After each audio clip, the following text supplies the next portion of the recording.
जय हिंद दोस्तों। सभी छात्रों से निवेदन है कि वीडियो अच्छे से देखा करो। ठीक है। कई बार क्या होता है कि लास्ट में कुछ इम्पोर्टेंट चीज़ें बताई जाती हैं। ठीक है। तो जैसा कि आज का सेशन है हमारा मध्य प्रदेश की बोलियां एवं उनके क्षेत्र, और मध्य प्रदेश की बोलियों के साथ साथ हम आपको थोड़ा बहुत अपभ्रंश की ओर ले चलेंगे, जिसमें ट्रिक के साथ आप लोगों को जो अपभ्रंश से उत्पन्न होने वाली जो उपभाषाएं होती हैं और उपभाषाओं से जो बोलियां विकसित होती हैं उनके बारे में भी हम आपको बताएंगे। तो सेशन को पूरा देखते रहिए और एकदम ट्रिक से आपको याद कराएंगे। बहुत परेशान होते हैं लड़के याद करने में, लेकिन अब अगर इस सेशन को आपने पूरा देख लिया तो आपको याद हो जाएंगे। चलिए, तो भाई मध्य प्रदेश में सबसे पहले आप लोगों को एक चीज़ बता देते हैं कि मध्य प्रदेश में जो कुछ क्षेत्र प्रभावित होती हैं बोलियों से, क्या होते हैं, क्षेत्र प्रभावित होते हैं। तो आपको ध्यान रखना है। कई बार क्या होता है कि देखिए, अब हमारे कहीं भी चले जाओ आप, हर जगह कोई ना कोई भाषा बिल्कुल एकदम बोली जा रही है। इसलिए बोली जा रही है क्योंकि अब जो हमारे लोग हैं, जो हम लोग हैं, वो एक दूसरी जगह पे जाकर के रह रहे हैं, तो वहाँ पर भी वो दूसरी बोली बोले जाने लगी है। ठीक है। तो वही प्रश्न यदि प्रभावित क्षेत्रों से आता है तब उनमें विशेष ध्यान रखना है। प्रश्न कैसे लगाना है हम ये भी इस वीडियो में जानेंगे। ठीक है। चलिए आगे बढ़ेंगे और हम यहाँ पर देखेंगे सबसे पहले कि मध्य प्रदेश की बोलियां एवं उनके क्षेत्र। तो सबसे पहले हम एक जो सबसे समृद्ध हमारे मध्य प्रदेश में एक बोली है, वो है कौन सी, बुंदेलखंडी। उसके बारे में हम पढ़ लेते हैं। देखिए, बुंदेलखंडी वास्तविकता में यहाँ पर बुंदेले राजाओं का जो है वो शासन चलता था, इसलिए यहाँ की जो बोली थी उसको किस नाम से जाना जाता था, बुंदेलखंडी नाम से जाना जाता था। ये दतिया, गुना, शिवपुरी, ग्वालियर ये सब प्रभावित क्षेत्र हैं। इस बात का ध्यान रखना, ये सब क्या है, प्रभावित क्षेत्र हैं। इसके बाद सागर, टीकमगढ़, छतरपुर, दमोह, पन्ना, विदिशा, रायसेन, नरसिंहपुर, होशंगाबाद, जबलपुर, सिवनी। इसके बाद अगर आपसे बात की जाए तो ये जैसे सागर हुआ, टीकमगढ़ हुआ, छतरपुर हुआ, ये इसके जो हैं वो मूल क्षेत्र होते हैं बुंदेलखंडी के। ठीक है। बाकी ये जो हमारे नरसिंहपुर है, रायसेन है, ठीक है, ये इनसे बहुत ज़्यादा प्रभावित क्षेत्र होते हैं। ठीक है। चलिए आगे बढ़ेंगे। अभी ट्रिक के माध्यम से हम आपको सिखाएंगे, क्वेश्चन से आपको बताएंगे भी, एमसीक्यूज लगवा के कि किस प्रकार से आपको क्वेश्चन आंसर करने हैं। अगली भाषा है हमारी बघेलखंडी। कौन सी भाषा है, बघेलखंडी। ठीक है। इसका जो केंद्र है वो रीवा है। इसका जो केंद्र है वो क्या है, रीवा है। रीवा के अलावा ये सतना, सीधी, शहडोल और उमरिया में भी ये बोली जाती है। ठीक है। चलिए इसके बाद आगे बढ़ेंगे हम मालवी पर। तो मालवी जो है सीहोर, नीमच, रतलाम, ये सब रतलाम मतलाम ये क्या है, इसके मालवी के जो हैं वो मुख्य क्षेत्र हैं। जैसे इंदौर हो गया, ये हमारे क्या है, मुख्य क्षेत्र हैं। ठीक है। उज्जैन हो गया, ये इसके मालवी के मुख्य क्षेत्र हैं। बाकी अदरवाइज जैसे शाजापुर हो गया, ये सब के सब प्रभावित क्षेत्र कहलाते हैं। ठीक है। तो सीहोर, नीमच, रतलाम, मंदसौर, शाजापुर, झाबुआ, उज्जैन, देवास, इंदौर, गुना, इन जिलों में कौन सी भाषा बोली जाती है, तो इन जिलों में हमारी मालवी बोली बोली जाती है। आगे बढ़ेंगे और अगली बोली का नाम है निमाड़ी। कौन सी, निमाड़ी। तो ये खंडवा, खरगोन, धार, देवास, बड़वानी, झाबुआ और इंदौर में बोली जाती है। ठीक है। कहाँ पर ध्यान रखना, खंडवा, खरगोन, ये सब मूल क्षेत्र है खंडवा वगैरह इसके। ठीक है। तो धार, देवास, बड़वानी, झाबुआ, इंदौर वगैरह है। ठीक है। आगे पहुंचते हैं। इसका स्क्रीनशॉट ले लिया करो, आगे एक बार पढ़ लेना, अभी हम एमसीक्यू से आपको करवाएंगे। इसके बाद है ब्रजभाषा। तो ब्रजभाषा का है भिंड, मुरैना, ग्वालियर। वास्तविकता में इसका जो मूल क्षेत्र है वो ब्रज है। ठीक है। जैसे मथुरा हो गया, वृंदावन हो गया, ये सब उसका क्या है, मुख्य क्षेत्र है। लेकिन भिंड, मुरैना, ग्वालियर ये इससे प्रभावित क्षेत्र है। ठीक है। और प्रभावित क्षेत्रों के साथ साथ अगर हम मध्य प्रदेश में मूल की बात करें तो ब्रजभाषा जो है वो मूल भाषा कहाँ की हो जाएगी, भिंड, मुरैना और ग्वालियर की हो जाएगी। अब ग्वालियर में जो है भाई बुंदेलखंडी से ग्वालियर में बुंदेलखंडी भी बोली जाती है, चूंकि ये प्रभावित क्षेत्र है। ठीक है। इसके बाद है भीली बोली। तो भीली बोली जो है वो रतलाम, धार, झाबुआ, खरगोन, अलीराजपुर, ठीक है, ये झाबुआ वगैरह इनके मुख्य क्षेत्र हैं भीली के। इसके बाद हम लोग आगे बढ़ेंगे और आगे बढ़ने से पहले आपको एक सूचना दे देते हैं कि भाई इकाई 13, इकाई 14 से 20 तक की जो PDF है वो आपको मात्र 99 रुपये में मिल रही है। तो जल्द से जल्द इसको ऑर्डर करें। नंबर जो है वो है 7067606261। ठीक है, सेशन अच्छा लगे तो लाइक शेयर जरूर करिएगा। आगे बढ़ते हैं, ज़्यादा देर नहीं करते हैं। चलिए, अब हमारी कौन सी भाषा है? कोरकू। तो भाई कोरकू के थोड़े से क्षेत्र देख लेंगे। बैतूल हो गया, होशंगाबाद हो गया, छिंदवाड़ा हो गया, खरगोन हो गया। तो बैतूल जो है, बैतूल में कोरकू मुख्य रूप से बोली जाती है, इस बात का थोड़ा सा ध्यान रखना, ठीक है। इसके बाद जो गौड़ी बोली है, तो गौड़ी बोली का जो मूल क्षेत्र है वो कौन सा है? डिंडोरी है, मध्य प्रदेश का डिंडोरी, ठीक है। इसमें कौन सी भाषा चलती है? तो गौड़ी चलती है। इसके अलावा हम अब आपको बताते हैं कि किस प्रकार से हमें क्वेश्चन आंसर करने हैं, ठीक है। तो देखिए, लिखा हुआ है कि निम्न में से किस क्षेत्र में बुंदेली बोली जाती है? बुंदेली बोली जाती है, तो आपको बताना है गुना में, उमरिया में, खरगोन में या टीकमगढ़ में। तो देखिए, मुख्य रूप से कहाँ पर बोली जाती है भाई ये? तो मुख्य रूप से बोली जाती है ये टीकमगढ़ में, ठीक है। इसके बाद है बघेली बोली कहाँ बोली जाती है? बघेली बोली कहाँ बोली जाती है? तो अभी हमने आपको बताया था रीवा। रीवा ये इसका क्या है? केंद्र है। तो हम अगर ये रीवा ऑप्शन में है तो इसके अलावा हम कहीं पर और नहीं जाएंगे, ठीक है। आगे बढ़ेंगे और अगला है हमारा ब्रज भाषा मध्य प्रदेश में कहाँ बोली जाती है? तो ब्रज भाषा देखिए, टीकमगढ़ में बोली जाती है क्या? छतरपुर में बोली जाती है क्या? शहडोल में या ग्वालियर में? तो ब्रज भाषा वाला भी हमने आपको बता दिया है कि ब्रज भाषा का क्या हो जाएगा? ब्रज भाषा का क्या उत्तर हो जाएगा? यहाँ पर ग्वालियर हो जाएगा। अब चूंकि ग्वालियर में देखिए बुंदेली भी बोली जाती है, ग्वालियर में कौन सी बोली जाती है? बुंदेली भी बोली जाती है, लेकिन यहाँ पर हमने ब्रज भाषा आया तो हमने क्या लगा दिया? ग्वालियर लगा दिया, यानी ग्वालियर में ब्रज भाषा भी बोली जाती है, ठीक है। अगला है बुंदेली प्रभावित क्षेत्र कौन सा है? बुंदेली प्रभावित क्षेत्र कौन सा है? रतलाम है, बड़वानी है, झाबुआ है या ग्वालियर है? तो यहाँ पर जो आपका सही आंसर होगा वो कौन सा हो जाएगा? बुंदेली से प्रभावित कौन है? ग्वालियर है। इन चार में से बुंदेली से प्रभावित कौन सा है? ग्वालियर है। अब देखिए, अब कई बार बच्चे क्या सोचने लगते हैं कि सर जी ब्रज भाषा तो ग्वालियर में बोली जाती है, तो वो सिर्फ इतना दिमाग लगाएंगे कि जो बुंदेली बोली है वो ग्वालियर में नहीं बोली जाएगी। अरे भैया, हमें विकल्पों के आधार पर चलना है। भाषा के जो ध्यान रखना, भाषा के जो क्वेश्चन हैं वो विकल्पों को देख करके हम चलेंगे, इस बात को थोड़ा सा ध्यान रखें। कई बार क्या होता है कि बच्चे विकल्प नहीं देखते हैं, बस जैसा उन्होंने रटा है उस प्रकार चलते हैं। तो भाई ये बोलियों में रटने का काम नहीं है, इस बात का विशेष ध्यान रखना, ठीक है। आगे बढ़ेंगे और इसके बाद हम चलेंगे अदर क्वेश्चन पर।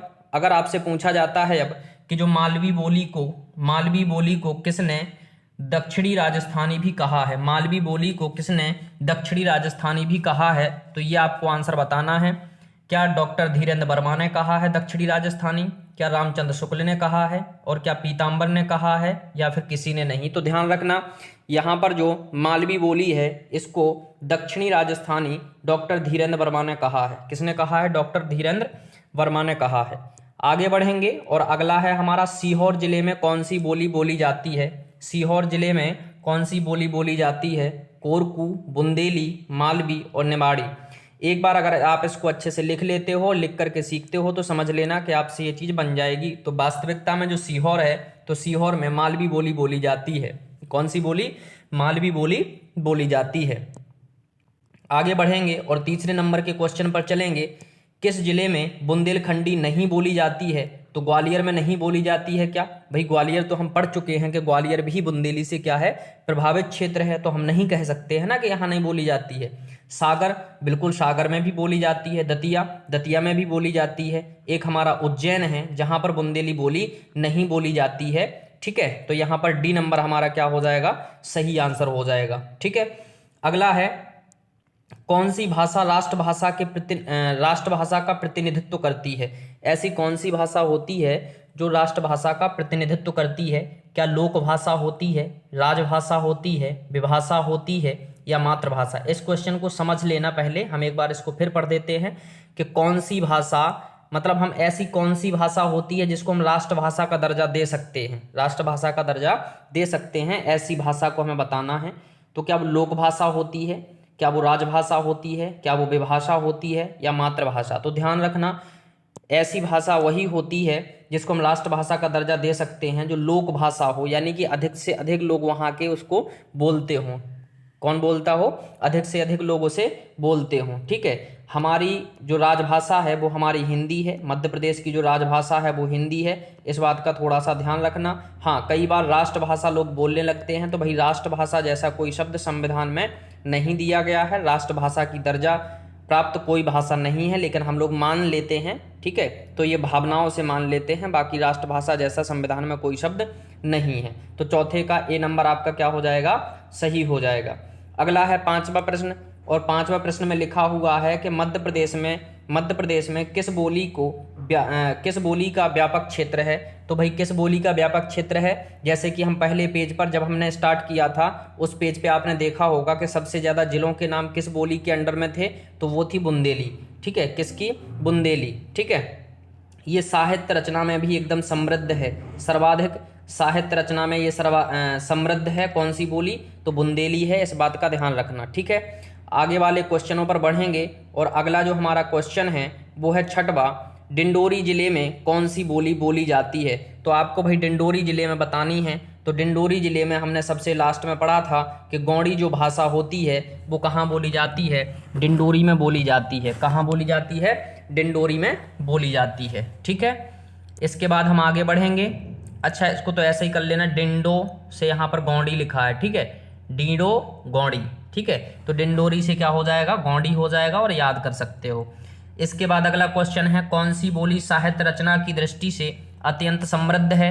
तो भाई हमने अभी हाल तुरंत इससे पहले क्वेश्चन में बताया था कि कौन सी बोली साहित्य रचना की दृष्टि से अत्यंत समृद्ध है, तो वो कौन सी है, बुंदेली है। कौन सी है, बुंदेली है, ठीक है। आप लोगों ने आल्हा खंड सुना होगा, परमाल रासो, ठीक है। जो परमाल रासो है वो वास्तविकता में बुंदेलखंडी की एक उपभाषा है, बनाफरी।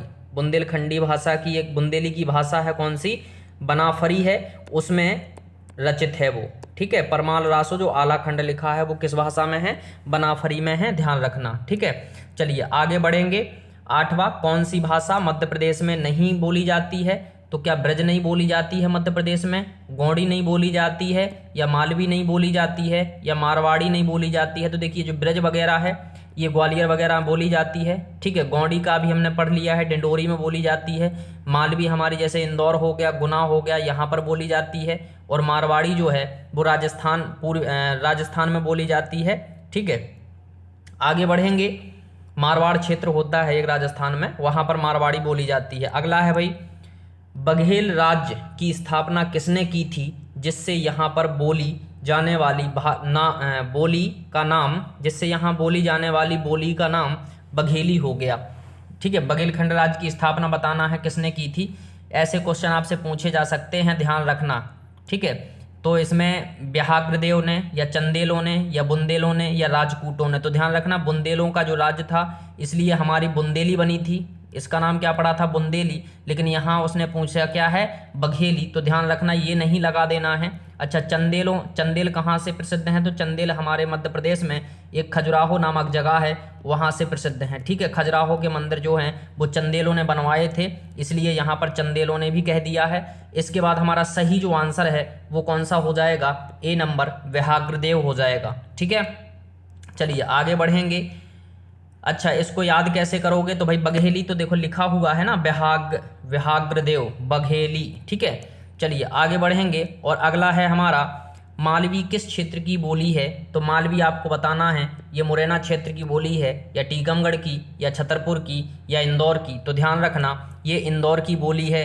किसकी बोली है, इंदौर की बोली है मालवी। अच्छा, आपको थोड़ा सा बता दें, अगर आप थोड़ा सा घूमे हो तो जैसे ये गुना हो गया, भोपाल हो गया, इंदौर हो गया, ये एक ही साइड में पूरे के पूरे पड़ते हैं। और गुना को क्या कहा जाता है, मालवा का द्वार कहा जाता है, ठीक है। ऐसा कोई जीएस में क्वेश्चन है, इसीलिए हम कह सकते हैं गुना में भी कौन सी भाषा बोली जाती है, गुना भी मालवी से क्या है, प्रभावित है। और मुख्य रूप से क्या है यहाँ पर, इंदौर आपका सही आंसर हो जाएगा, ठीक है। आगे बढ़ेंगे, अगले क्वेश्चन पर चलेंगे। बैतूल में कौन सी बोली बोली जाती है। 11वें नंबर का आपको आंसर बताना है कि बैतूल में कौन सी बोली बोली जाती है, क्या मालवी, या बुंदेलखंडी, या गौड़ी, या फिर कोरकू। तो आपको बताना है भैया 11 नंबर में। तो यहाँ पर ध्यान रखना कि बैतूल में जो है वो कोरकू बोली जाती है। कौन सी, बैतूल में है जो कौन सी बोली बोली जाती है, कोरकू बोली जाती है। तो ऐसे ध्यान रखना भाई, हम लोग यहाँ पर बोल सकते हैं ये कर्कश टाइप में है, कोरकू है ना। तो यहाँ पर क्या है, बात आपको करना है, बात करना है। तो बैतूल से, करना से कोरकू, और बैतूल से क्या हो जाएगा, बैतूल हो जाएगा, ठीक है। इसके बाद हम इसको दूसरे तरीके से समझ सकते हैं। किस तरीके से? जैसे हम लोग बोलते हैं कि बेतुकी बात मत करो, बेतुकी बात मत करो। अब भाई बेतुकी बात तो आपको कौन सी लगेगी? जो एकदम कैसी हो, कोरकू टाइप की हो, कुक्कुड़ टाइप की हो। बात समझ में आ रही है? तो वो आपको बेतुकी लगेगी, खराब लगेगी। तो ऐसे भी आप सीख सकते हो कि बैतूल की जो भाषा है वो कौन सी है? कोरकू है। इसके बाद हम आगे बढ़ेंगे और अगला क्वेश्चन है कि बनाफरी बोली किसकी उपबोली है? तो हमने आपको पहले ही बता दिया है कि जो हमारा परमाल रासो है, आल्हा खंड है, उसकी रचना किस में हुई है? बुंदेली की बनाफरी भाषा में हुई है। तो ये जो है बुंदेली की उपबोली हो जाएगी। ठीक है। इसके बाद हम लोग आगे बढ़ेंगे। झाबुआ की बोली आपको बताना है, 13वें का आंसर बताना है भाई कि झाबुआ की बोली कौन सी है। तो झाबुआ की बोली मालवी है, निमाड़ी है, या फिर ए और बी दोनों हैं, या फिर कोई नहीं है। तो ध्यान रखना, झाबुआ में है, ये दोनों बोली बोली जाती हैं। मालवी भी बोली जाती है और निमाड़ी भी बोली जाती है। इसलिए हम यहाँ पर क्या बोल सकते हैं कि ए और बी दोनों सही हैं। ठीक है, चलिए आगे बढ़ेंगे। इसके बाद लिखा है कि बुंदेली का जन्म किस भाषा से हुआ है? सौरसेनी पश्चिमी हिंदी, सौरसेनी राजस्थानी हिंदी, अर्धमागधी पूर्वी हिंदी, या फिर सभी से। तो ये वाले क्वेश्चन आपको बहुत अच्छे से पढ़ना है। क्यों? क्योंकि यहाँ से क्वेश्चन आपका बनेगा ही बनेगा। ठीक है, तो यहाँ से आपको थोड़ा सा भाई अच्छे से एकदम बिल्कुल फ्रेश माइंड से जुड़ जाइए। अभी हम इनकी आपको ट्रिक भी बताएंगे और समझाएंगे भी। ठीक है, चलिए तो देखिए, बुंदेली का जो जन्म है वो वास्तविकता में सौरसेनी पश्चिमी हिंदी से हुआ था। किससे हुआ था? सौरसेनी पश्चिमी हिंदी से हुआ था। अब सौरसेनी पश्चिमी हिंदी से किन किन बोलियों का जन्म हुआ है अभी हम आपको बताएंगे। जैसे दक्खनी हो गया, कौरवी, हरियाणवी, ठीक है, कन्नौजी, इन सब का सौरसेनी पश्चिमी हिंदी से विकास हुआ था। ठीक है, चलिए तो हम पहले आप लोगों को बता दें। अब ट्रिक से हमको याद करना है। कैसे हम याद करेंगे? हमने पूरा का पूरा यहाँ पर संयोजन किया है, क्योंकि यहाँ से एक क्वेश्चन आपका जरूर बन करके आ सकता है, तो इसको पक्का जरूर कर लें। ठीक है, एमपी में जो एमपी टेट है उसमें जरूर आया था, एमपी टेट जो हुआ था उसमें जरूर आया था, भोजपुरी से संबंधित एक क्वेश्चन आया था। ठीक है, चलिए इसमें देखेंगे, कौरवी, हरियाणवी, दक्खनी, ब्रज, बुंदेली, कन्नौजी का विकास सौरसेनी अपभ्रंश की पश्चिमी हिंदी से हुआ है। सौरसेनी अपभ्रंश की कौन सी हिंदी से हुआ है? पश्चिमी हिंदी से हुआ है।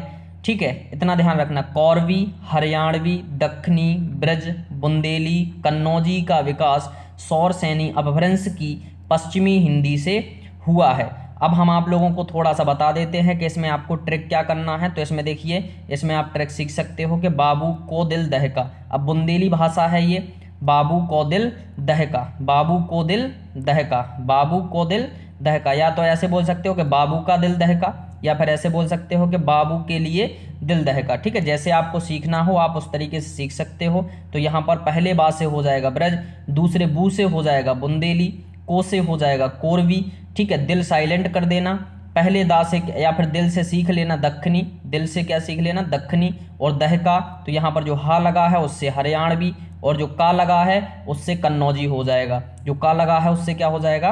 कन्नौजी हो जाएगा। ठीक है, एक दो बार आप लोग पढ़ोगे तो यहाँ पर आराम से बन जाएगा। ठीक है, इसके बाद अगला है हमारा मेवाती, मालवी और मारवाड़ी। मेवाती, मालवी और मारवाड़ी तथा ढूढ़ाड़ी का जो विकास है वो सौरसेनी अपभ्रंश की राजस्थानी उपभाषा से हुआ है। सौरसेनी अपभ्रंश की किस उपभाषा से हुआ है? तो राजस्थानी। ठीक है, राजस्थानी हिंदी होती है। ठीक है, सौरसेनी अपभ्रंश से क्या क्या निकली है? तो एक अभी हमने बताया था, एक पश्चिमी हिंदी हो गई, इसके बाद एक राजस्थानी हिंदी हो गई। ठीक है, राजस्थानी हिंदी पढ़ लिए हो, इसके बाद आप पूर्वी हिंदी पढ़ोगे। ठीक है, तो पूर्वी हिंदी वास्तविकता में अर्धमागधी अपभ्रंश से उत्पन्न हुई थी। तो हम लोग अभी आगे पढ़ेंगे।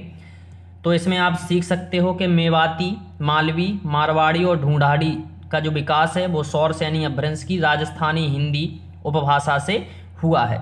इसकी ट्रिक कैसे सीख सकते हो? अब ट्रिक भी मैंने ऐसे बताई है कि जिससे आपको यहाँ वाला क्वेश्चन भी पता चले कि राजस्थानी हिंदी से हुई है। ठीक है, अब राजस्थानी किससे हुई है? सौरसेनी से, ध्यान रखना। तो यहाँ पर लिखा है, राजस्थान में मामा मेवा ढूंढ कर खाते हैं। राजस्थान में मामा मेवा ढूंढ करके खाते हैं। कभी राजस्थानियों का भोजन देखना, जाओगे एक नंबर की वो लोग क्या रखते हैं? लस्सी वगैरह, खीर वगैरह बढ़िया खाते हैं। ठीक है, मैं गया था एक बार बीकानेर तो मुझे मालूम है।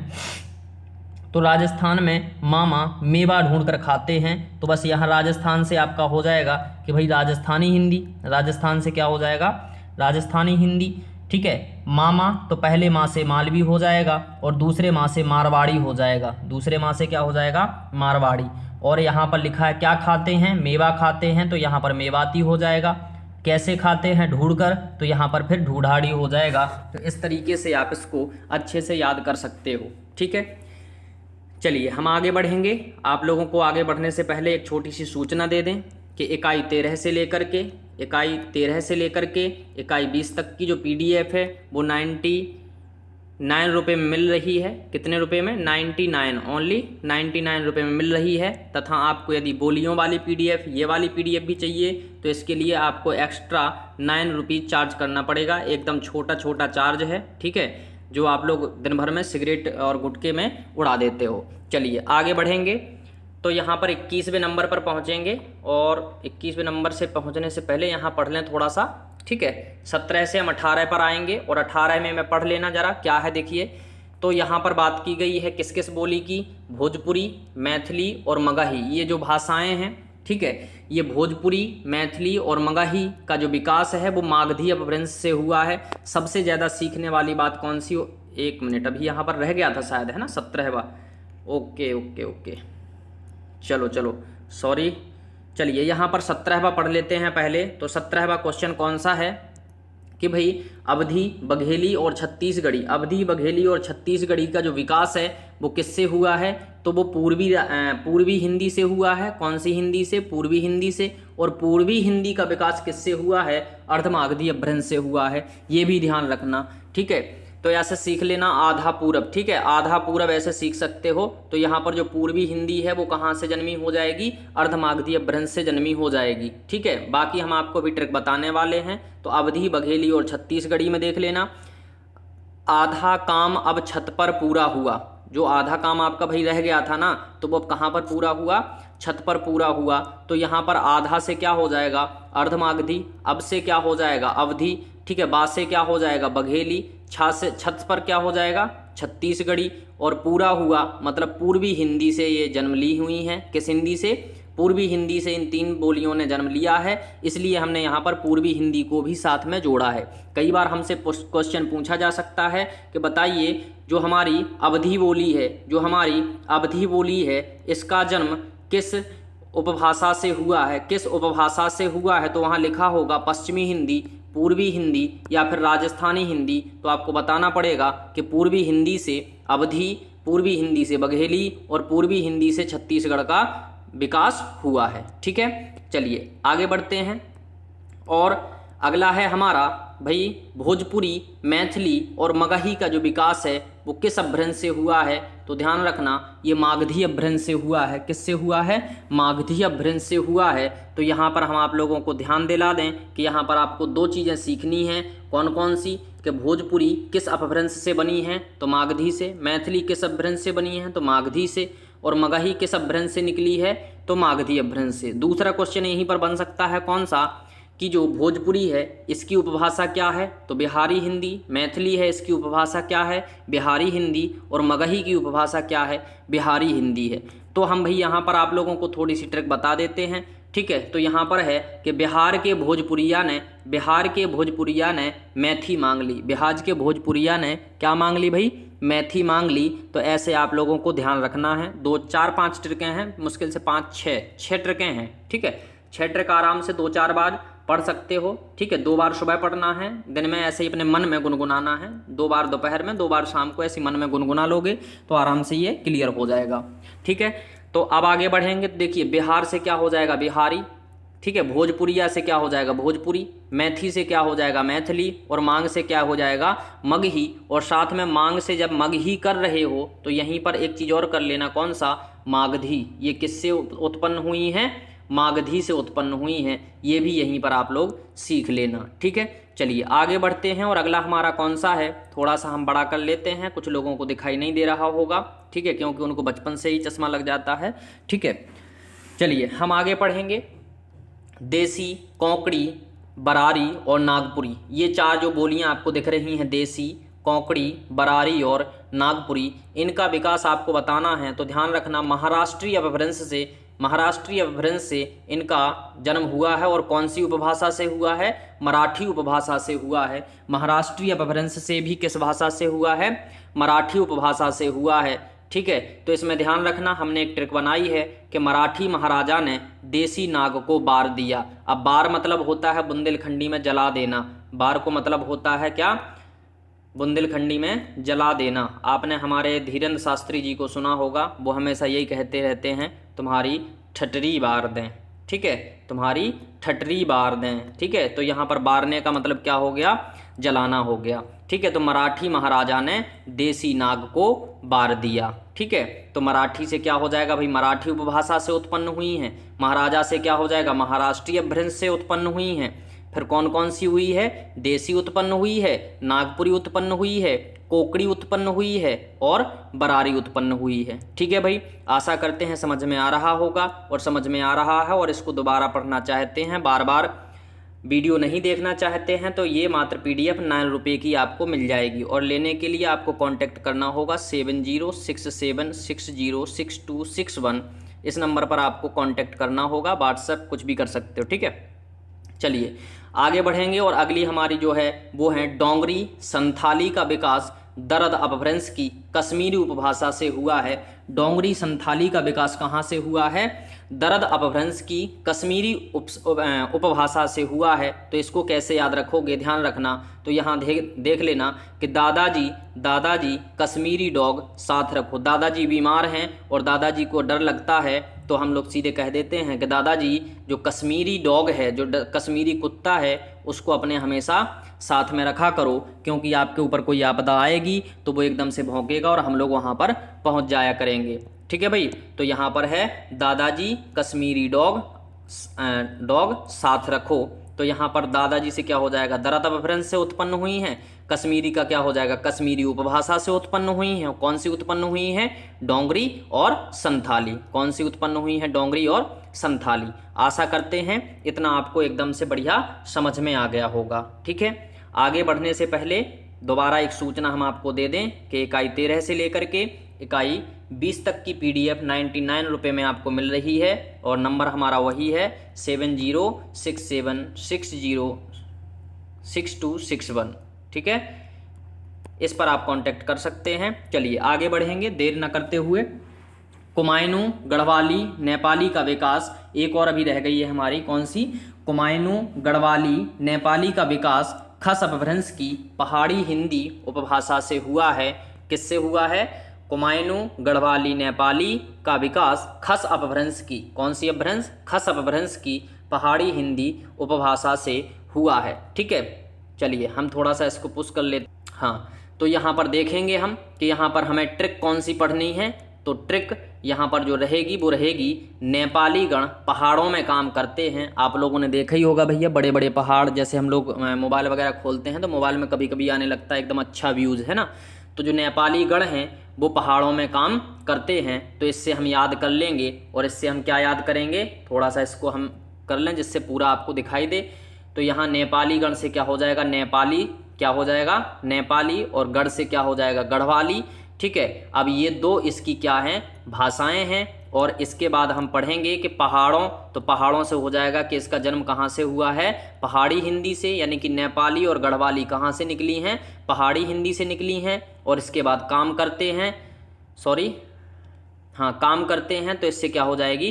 कुमायूं। 3 भाषाएं निकली थी। ठीक है, इस बात का थोड़ा सा ध्यान रखना। ठीक है, इसके बाद इसके लिए हमने दूसरी ट्रिक बनाई है। अगर ये आपको पसंद ना आई हो तो दूसरी ट्रिक है कि पहाड़ी नेपाली गढ़ कम खांसते हैं। पहाड़ी जो नेपाली होते हैं ना, पहाड़ी जो नेपाली होते हैं वो अपने गढ़ में कम खांसते हैं। तो पहाड़ी से, पहाड़ी हिंदी से ये बनी हुई हैं। नेपाली कौन कौन सी? नेपाली, गढ़वाली, कुमायूं। और साथ साथ में यहाँ खांसते से क्या हो जाएगा? खस अपभ्रंश भी हो जाएगा कि खस अपभ्रंश से इनका जन्म हुआ है। तो खस अपभ्रंश से पहले क्या बनी? पहाड़ी हिंदी, और पहाड़ी हिंदी से ये सब बनी हैं। ठीक है, इसी क्रम में हमारी भाषाएं टूटती जाती हैं। ठीक है, जैसे आप लोगों ने पढ़ा होगा कि पहले वैदिक संस्कृत थी, तो संस्कृत 2 भागों में टूटी, वैदिक संस्कृत और लौकिक संस्कृत। फिर इसके बाद लौकिक संस्कृत टूटी पाली में, फिर प्राकृत में, ठीक है, फिर अपभ्रंश में, फिर अवहट्ट में और फिर हिंदी में। तो ऐसे ही आगे चल कर के ये सब भी भाषाएं क्या हो रही हैं, टूट रही हैं, यानी अपभ्रंश से टूट करके ये सब की सब बन रही हैं। ठीक है, तो पहले अपभ्रंश बनी, अब अपभ्रंश से कहाँ पर आ गए हम लोग, पहाड़ी हिंदी पे। कौन सी टूट के बन गई, पहाड़ी हिंदी बन गई। अब पहाड़ी हिंदी भी टूटी तो वो किसमें बन गई, नेपाली, गढ़वाली और कुमायूनी। ठीक है, इस तरीके से भाषाएं टूट टूट के बनती जाती हैं।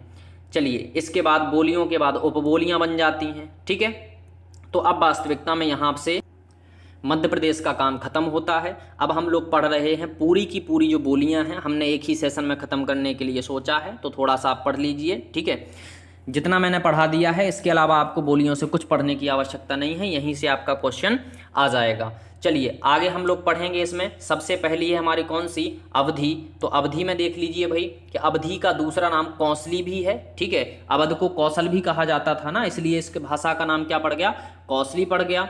ठीक है, इसका और दूसरा नाम कौन सा है, बेगवाड़ी भी नाम है। क्या नाम है, बेगवाड़ी। अब ये कहाँ कहाँ बोली जाती है, हम लोग फटाफट इन सब क्वेश्चनों को कर लेंगे।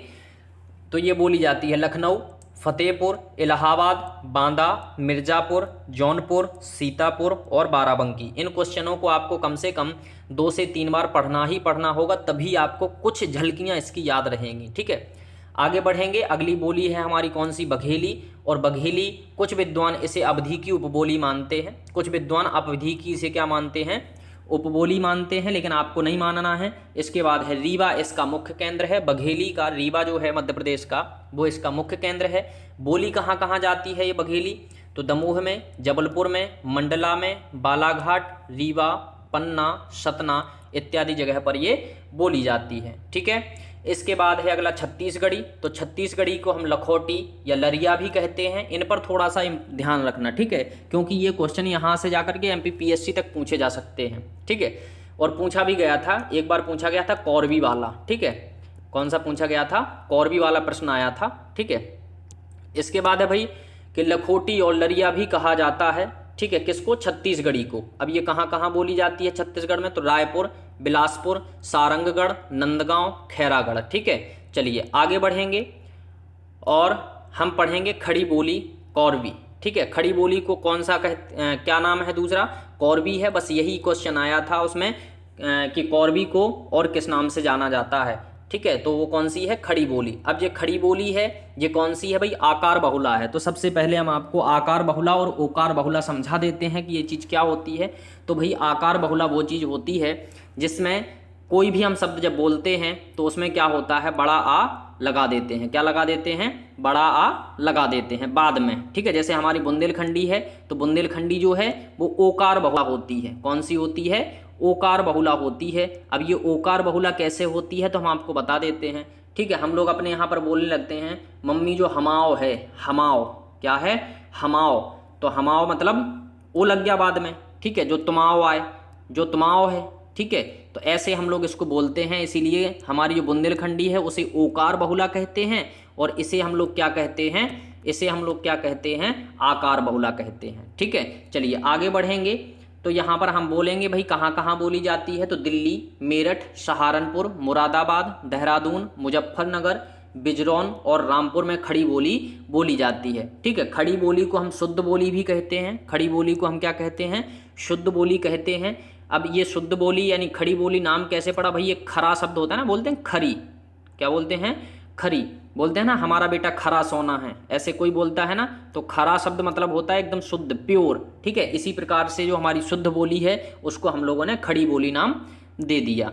आगे बढ़ेंगे और पढ़ेंगे कि हिंदी के लिए खड़ी बोली नाम सर्वप्रथम मुंशी लल्लूलाल के द्वारा प्रेम सागर ग्रंथ में किया गया। हिंदी के लिए खड़ी बोली शब्द का प्रयोग सबसे पहले किसने किया, तो मुंशी लल्लूलाल ने अपने ग्रंथ किसमें, प्रेम सागर में। तो यहीं पर ये भी साथ में रख लेना कि प्रेम सागर जो ग्रंथ है वो किसने लिखा, लल्लूलाल ने लिखा। और हम कह सकते हैं कि जो लल्लूलाल होते हैं, जो लल्लूलाल होते हैं, यही क्या करते हैं भाई, प्रेम के सागर में फंसते हैं और अपनी ज़िंदगी को बर्बाद कर लेते हैं। चलिए आगे बढ़ेंगे।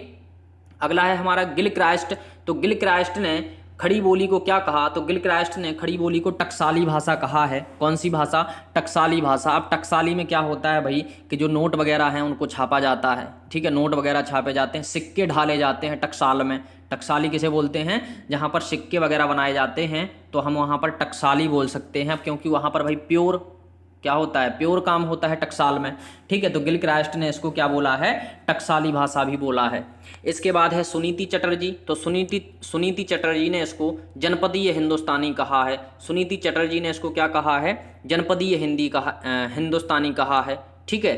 आगे बढ़ेंगे और अगली भाषा है हमारी हरियाणवी, और हरियाणवी को बांगरू या जाटू भी कहा जाता है। यहाँ पर बांगरू जो शब्द आया है, वास्तविकता में ये हरियाणा में जो है वो भूमि बांगरू टाइप की होती है। बांगरू का सही अर्थ होता है कि जो टेढ़ी मेढ़ी ज़मीन होती है, ऊबड़ खाबड़ जो ज़मीन होती है, इस वजह से जो क्षेत्र ऊबड़ खाबड़ होते हैं उसको बांगर बोला जाता है। क्या बोला जाता है, बांगर। इसलिए यहाँ की भाषा का नाम क्या पड़ गया, बांगरू पड़ गया, ठीक है। इसी प्रकार से जाटों का प्रदेश है तो इसको जाटू भी कह दिया गया है। ये भी बोली कैसी है, तो ये भी आकार बहुला है, यानी कि बाद में बड़ा आ लगाया जाता है, ठीक है। चलिए, इसके बाद है रोहतक, करनाल, नाभा, पटियाला और हिसार में ये मुख्य रूप से बोली जाती है, ठीक है। आगे बढ़ेंगे और अगला है हमारा ब्रजभाषा। तो ब्रजभाषा, पहले तो ये समझ लीजिए कि भाई यहाँ पर ब्रजभाषा ये नाम क्यों पड़ा। तो देखिए, ब्रज यानी गायों का समूह, ब्रज मतलब होता है गायों का समूह, या जहाँ पर ग्वाले ज़्यादा रहते हों, तो ब्रज में ग्वाले ज़्यादा रहते थे, ठीक है। पशु और गायों का समूह जो होता है वो ब्रज कहलाया है। तो वहाँ जो मथुरा के आसपास या ब्रज के आसपास का जो स्थान है वो पूरा किस नाम से जाना जाता है, वृंदावन या ब्रज नाम से जाना जाता है, ठीक है। अब वृंदावन भी आसपास ही है। चलिए, इसके बाद इसको क्या कहा जाता है, ओकार बहुला। बुंदेलखंडी की जगह पर, बुंदेलखंडी के जैसे ही इसको भी क्या कहा जाता है, ओकार बहुला कहा जाता है, ठीक है। इसमें भी क्या आता है, मैया मोरी मैं नहीं माखन खायो, ठीक है। भोर भये गंजन के पीछे मधुबन मोए पठायो। तो बाद में क्या लगाते हैं भैया, इसमें ओ लगाते हैं, इस वजह से ये भी कौन सी भाषा हो गई, ओकार बहुला हो गई। इसको दूसरे ब्रजबुली नाम से भी जानते हैं बंगाल में। बंगाल में इस नाम किस नाम से जानते हैं, इसको ब्रजबुली नाम से जानते हैं, ठीक है। इसका क्षेत्र जो है वो कौन सा है, भरतपुर है, धौलपुर, आगरा, मथुरा, ग्वालियर, भिंड, मुरैना, मैनपुरी, बदायूं, ये इसके मुख्य क्षेत्र हैं। अब कह सकते हैं ग्वालियर में देखो भाई बुंदेली का भी प्रभाव है ना, तो भाई जैसे ऑप्शन आ जाए वैसा आपको काम करना है। अगला है बुंदेली या बुंदेलखंडी। बुंदेली या बुंदेलखंडी, तो इसको तो हम भाई बहुत तभी से बता रहे हैं कि इसको किस नाम से जानते हैं, ओकार बहुला के नाम से जानते हैं, ठीक है। इसकी एक उपबोली भी हमने आपको बता रखी है कि बनाफरी इसकी एक उपबोली होती है, जिसमें परमाल रासों की रचना की गई है। परमाल रासों की रचना किसने की है, तो जगनेक ने की है। और जगनेक की जो रचना है परमाल रासों, उसको आला खंड भी कहा जाता है, ठीक है। जिसमें वर्णन किसका मिलता है, जिसमें हमारे जो महोबा है, यही मध्य प्रदेश और उत्तर प्रदेश की बॉर्डर सीमा को छूते हुए एक महोबा है, ठीक है। तो वहाँ के जो आला और ऊदल हैं उनकी गाथा का उसमें वर्णन किया गया है, ठीक है। चलिए, इसके बाद हम आगे बढ़ते हैं। तो यहाँ भाई बुंदेली, जो बुंदेली है तो बुंदेली झांसी, सागर, छतरपुर, टीकमगढ़, ग्वालियर, दतिया, ओरछा, नेवाड़ी, नरसिंहपुर, होशंगाबाद इत्यादि क्षेत्रों में बोली जाती है, ठीक है। चलिए आगे बढ़ेंगे। कन्नौजी, कन्नौजी को भी ओकार बहुला कहा जाता है, क्योंकि इसमें भी ओ की प्रधानता होती है अंत में। तो कुछ विद्वान इसे ब्रज की उपबोली मानते हैं। कन्नौजी को क्या भाई, कन्नौज भी वहीं आसपास का क्षेत्र है, तो वो हम कह सकते हैं कि जो कुछ विद्वान हैं तो इसको ब्रज की उपबोली मानते हैं, ठीक है। अगर इसके क्षेत्र देखे जाएं तो इटावा, कानपुर, पीलीभीत, हरदोई, शाहजहांपुर और फर्रुखाबाद इनके मुख्य क्षेत्र हैं, ठीक है। चलिए आगे बढ़ेंगे। भाई इसको अगर 2 बार आप लोग पढ़ लेते हो तो आराम से याद हो जाएगा, उसकी टेंशन नहीं लेना है, ठीक है। हल्का फुल्का याद कर लोगे, एग्जाम में बन जाएगा। इसके बाद है भोजपुरी। तो भोजपुरी एक भाई भोजपुर गांव है, ठीक है, एक भोजपुर गांव है, इसी के नाम पर इसका भोजपुरी नामकरण किया गया है, ठीक है। अगर क्षेत्र देखें तो बनारस, जौनपुर, मिर्जापुर, गाजीपुर, बलिया, गोरखपुर, देवरिया, आजमगढ़, शाहाबाद, चंपारण, सारण और बस्ती, ये सब भोजपुरी के क्षेत्र हैं, ठीक है। अगला है मैथिली। तो मैथिली की बात करें तो यहाँ पर दरभंगा, मुंगेर, पूर्णिया और मुजफ्फरपुर में ये बोली जाती है, क्लियर। इसके बाद है मगधी और मगही। मगधी को ही हम लोग क्या बोलते हैं, मगही बोलते हैं, ठीक है। तो ये वास्तविकता में पटना, गया, पलामू, मुंगेर, भागलपुर, हजारीबाग और दरभंगा में बोली जाती है। कौन सी भाषा, मगही या मगधी, ठीक है। इसके बाद है हमारी जयपुरी। तो जयपुरी की बात करें तो यह पूर्वी राजस्थान में बोली जाती है, ध्यान रखना। कौन से राजस्थान में? पूर्वी राजस्थान में, यानी जयपुर साइड वाले में, ठीक है। इसके बाद है मारवाड़ी। तो मारवाड़ी कहाँ बोलते हैं? अजमेर में, किशनगढ़, मेवाड़, सिरोही, पालमपुर, जैसलमेर, अमरकोट, बीकानेर, ठीक है। इंपॉर्टेंट है, एग्जाम में आ सकती है, ध्यान रखना, क्योंकि जो हमारे एमपी के जितने भी एग्जाम होते हैं ये मध्य प्रदेश नहीं लेता है, कहीं और से ये पेपर बनवाए जाते हैं। अधिकतर आपने देखा होगा कि राजस्थान टाइप के क्वेश्चन जरूर आते हैं, ठीक है। चलिए आगे बढ़ेंगे और अगली हमारी बोली है मेवाती। और मेवाती की एक बोली है कौन सी? अहीरवाटी। कौन सी बोली है? उपबोली अहीरवाटी। तो ये इंपॉर्टेंट है, अहीरवाटी वाला क्वेश्चन कई बार पूछा जा चुका है कि अहीरवाटी जो है वो किस भाषा की उपबोली है, किस बोली की उपबोली है, ठीक है। तो अलवर, भरतपुर, गुड़गांव इसके मुख्य क्षेत्र हैं, कौन सी भाषा के? मेवाती के। आगे बढ़ेंगे और अगला है हमारा मालवी। और मालवी पढ़ने से पहले एक छोटी सी सूचना, बस 1 मिनट का टाइम लूंगा। आप यदि इकाई 13 से लेकर के इकाई 20 तक PDF चाहते हैं, ठीक है, तो 99 रुपये में उपलब्ध है। और यदि जिस PDF से मैं पढ़ा रहा हूँ ये PDF आप चाहते हैं तो मात्र 9 रुपये में ये PDF मिल जाएगी। कांटेक्ट आप कर सकते हैं 7067606261 नंबर पर, ठीक है। हम भाई थोड़ा बहुत पैसा ले लेते हैं क्योंकि हमारा यही रोजगार है, ठीक है, तो माफ़ करना, आप लोगों से पैसे लेते हैं। अगली भाषा है हमारी मौलवी, सॉरी मौलवी नहीं, मालवी, ठीक है, पैसे के चक्कर में नाम ही पढ़ना भूल गए अच्छे से।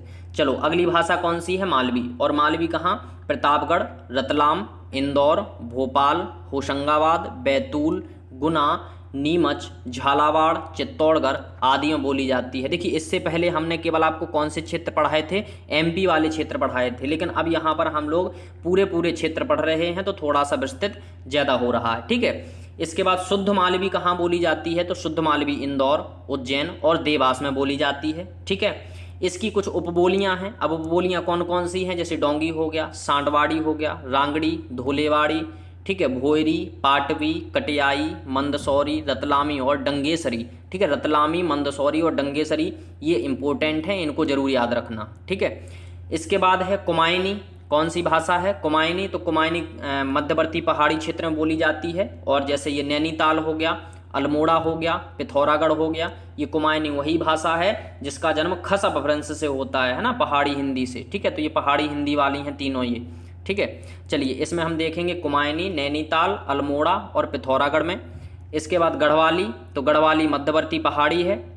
इसके बाद टेहरी, गढ़वाल, चमोली, ये गढ़वाली में गढ़वाली भाषा कहाँ बोली जाती है? टेहरी, गढ़वाल और चमोली में। गढ़वाल इसका जो है, गढ़वाली का जो मुख्य केंद्र है वो क्या है? गढ़वाल है। इसके बाद लास्ट और अंतिम है नेपाली। तो नेपाली कहाँ बोली जाती है? तो नेपाली पहाड़ी हिंदी है और ये नेपाल से जो सटे आसपास के जो क्षेत्र हैं वहाँ बोली जाती है। बस इतना आपको क्वेश्चन इसमें आता है। इसके बाद अगर ये सेशन आपको अच्छा लगा हो तो एक सब्सक्राइब जरूर कर देना, ठीक है। आप लोग शेयर तो करते नहीं हो, क्यों नहीं करते हो? क्योंकि कंपटीशन नहीं बढ़ाना चाहते हो, ठीक है, लेकिन हमारा नुकसान जरूर हो जाता है और नुकसान ना हो इसकी भरपाई करने के लिए 99 में 13 से लेकर के 20 तक की PDF उपलब्ध है, इकाई 13 से 20। और यदि जिस PDF से मैंने पढ़ाया है वो PDF भी आपको चाहिए तो मात्र 9 रुपये में PDF आपको मिल जाएगी। कांटेक्ट करने के लिए ये हमारा संपर्क नंबर है 7067606261। इस पर गूगल पे, फ़ोनपे, पेटीएम कुछ भी करके हमें स्क्रीनशॉट WhatsApp पे दे दीजिए, हम आपको PDF सेंड कर देंगे। धन्यवाद।